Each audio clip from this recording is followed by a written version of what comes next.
There was a moment there where I really thought I was going to pass out.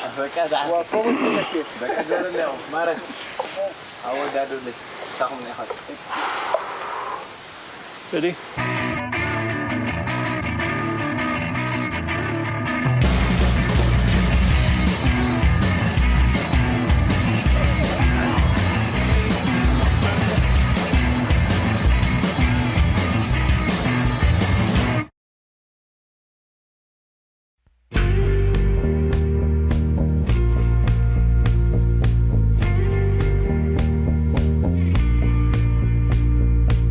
I'd like to introduce you guys to Tariq Haftai, who is a 12-year-old girl who lives in Coffee Village with her mother, father, 3 sisters, and brother.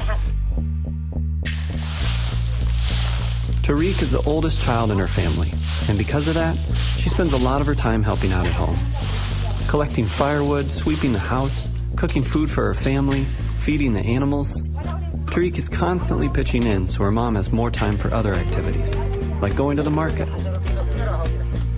Even though she loves attending school more than anything else, before she can do that, she has to finish her chores, which start the same way every morning, with walking to collect dirty water.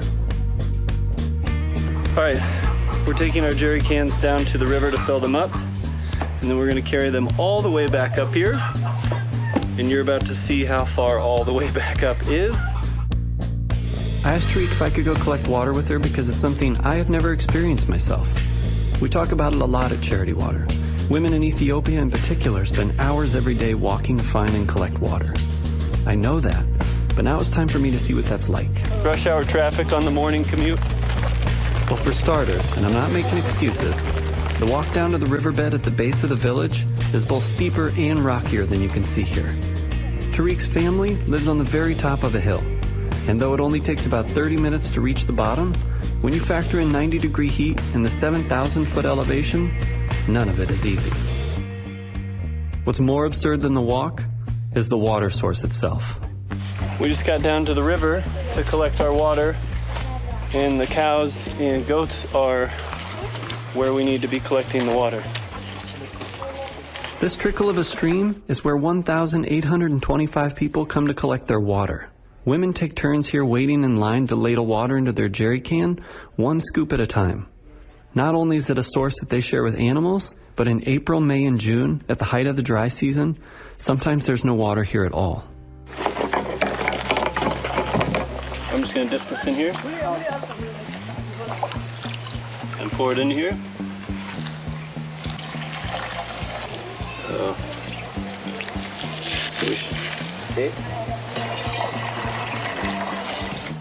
Once we scare away the livestock, Tariq and I fill our jerry cans with 40 pounds of water and prepare to head back up to her house on the hill.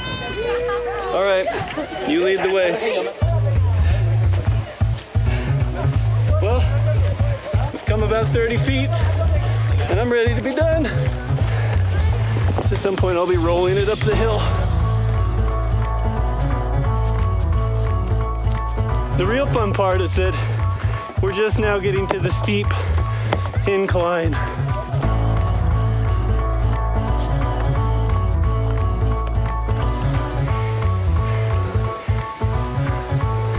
Little show off. Little show off. Told her it wasn't a race. Oh, this is rough. I mean, I feel like this part of it is one of the smaller concerns, at least for her family. It's more about health and getting some time back. It'll be less of a walk, but I don't know how I wouldn't complain about this every day, twice a day. Okay, I gotta catch up. Let's try the shoulder again.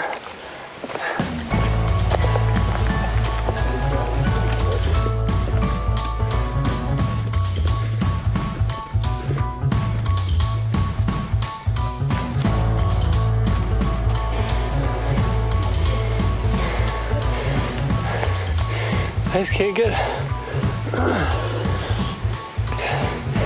I can't get enough air. Okay. Let's go on. Let's go on.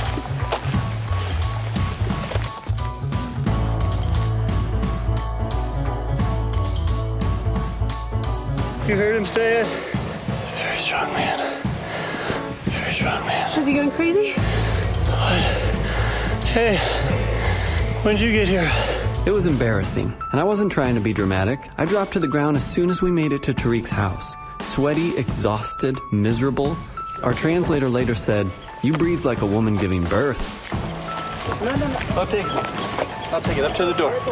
This is the home stretch. We made it.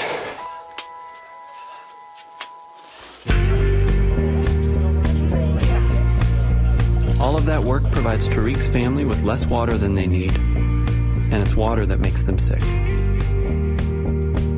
This is the reality for thousands of families in Tigray right now, but it won't always be.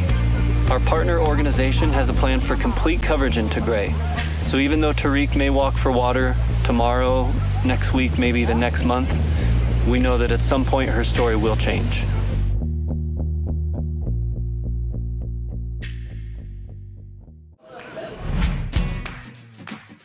So I was the one who managed the whole operations in 84, 85. You helped lead all the people to Yeah. Sudan Yeah, for safety. yeah.